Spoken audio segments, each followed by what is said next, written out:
সামনেই অনার্স তৃতীয় বর্ষের পরীক্ষা, আর তার আগে জাতীয় বিশ্ববিদ্যালয় থেকে চলে এসেছে প্রবেশপত্র নিয়ে একটা জরুরি বিজ্ঞপ্তি।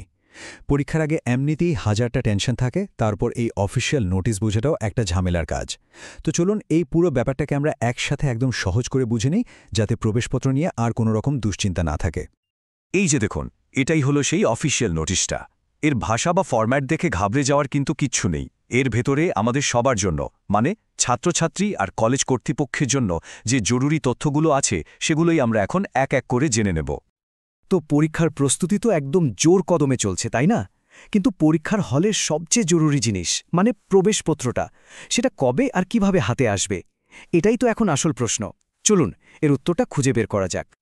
সবার আগে দেখে নেওয়া যাক এই বিজ্ঞপ্তির মূল ঘোষণাটা ঠিক কি, জাতীয় বিশ্ববিদ্যালয় আসলে কি জানাতে চাইছে। সবচেয়ে বড় আর ভালো খবরটা হলো, পরীক্ষার প্রবেশপত্রগুলো অলরেডি অনলাইনে দিয়ে দেয়া হয়েছে। কিন্তু এখানে একটা জরুরি বিষয় আছে, ছাত্রছাত্রীরা কিন্তু সরাসরি এটা ডাউনলোড করতে পারবে না। প্রবেশপত্রগুলো শুধুমাত্র কলেজ কর্তৃপক্ষের ডাউনলোডের জন্যই অ্যাভেলেবল করা হয়েছে। এই তারিখগুলো কিন্তু খুবই গুরুত্বপূর্ণ। এগুলো একদম মাথায় গেঁথে নিতে হবে। দেখুন, বিজ্ঞপ্তিটা এসেছে ডিসেম্বরের 1 তারিখে, আর কলেজগুলো 2 তারিখ সকাল 11টা থেকেই প্রবেশপত্র ডাউনলোড করতে পারছে। আর সবচেয়ে জরুরি হলো, যদি কোনো ভুল থাকে সেটা জানানোর শেষ তারিখ হলো 7ই ডিসেম্বর। হাতে কিন্তু খুব বেশি সময় নেই। আচ্ছা, এইবার চলুন দেখি কলেজ কর্তৃপক্ষকে ঠিক কি করতে হবে। পুরো প্রক্রিয়াটা তাদের জন্য একদম সুন্দর করে বলে দেয়া আছে। কলেজ কর্তৃপক্ষকে এই 5টা সহজ ধাপ ফলো করতে হবে। প্রথমে বিশ্ববিদ্যালয়ের নির্দিষ্ট পোর্টালে গিয়ে তাদের দেওয়া ইউজারনেম আর পাসওয়ার্ড দিয়ে লগইন করতে হবে। এরপর সাইড মেনু থেকে অ্যাডমিট কার্ড অপশনটা বেছে নিতে হবে। তারপর পরীক্ষার সঠিক নামটা সিলেক্ট করে সার্চ বাটনে ক্লিক করলেই সব ছাত্রছাত্রীর প্রবেশপত্র আর অন্যান্য কাগজপত্র ডাউনলোড করা যাবে। এই তথ্যটা কলেজ কর্তৃপক্ষের জন্য খুবই জরুরি। প্রবেশপত্র ডাউনলোড করার সময় পরীক্ষার নাম হিসাবে অবশ্যই 2203 ব্যাচেলর ডিগ্রি অনার্স পার্ট 3 এই কোডটাই সিলেক্ট করতে হবে।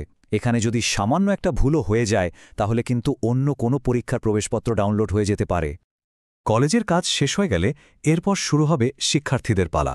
প্রবেশপত্র হাতে পাওয়ার পর তাদের কি করতে হবে, চলুন এবার সেটা দেখে নিই।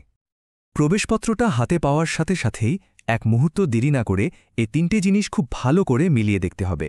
নিজের ছবিটা ঠিক আছে কিনা, রোল নম্বর আর রেজিস্ট্রেশন নম্বর সব ঠিক আছে কিনা, একদম নিশ্চিত হয়ে নিতে হবে যে সবকিছু 100% নির্ভুল। কারণ পরীক্ষার দিন ছোট্ট একটা ভুলও কিন্তু অনেক বড় একটা ভোগান্তির কারণ হতে পারে। নোটিশে কিন্তু এই কথাটা খুব পরিষ্কারভাবে উল্লেখ করা আছে। এর মানে হলো, কলেজ কর্তৃপক্ষ যখন প্রবেশপত্র দেবেন, তখন তারা ছবির সাথে পরীক্ষার্থীর চেহারা মিলিয়ে দেখবেন। এটা কিন্তু একটা বাধ্যতামূলক নিয়ম। এখন একটা প্রশ্ন আসতেই পারে, যদি প্রবেশপত্রে কোনো ভুল খুঁজে পাওয়া যায়, তাহলে কি করতে হবে? ভয় পাওয়ার কিছু নেই, সেটারও একটা নির্দিষ্ট প্রক্রিয়া আছে। এই তারিখটা আরেকবার মাথায় ঢুকিয়ে নিন, 7ই ডিসেম্বর 2015।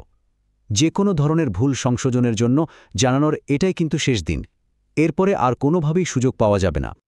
যদি প্রবেশপত্রে কোনো ভুল চোখে পড়ে, তাহলে প্রথম কাজ হল সাথে সাথে কলেজ কর্তৃপক্ষকে জানানো।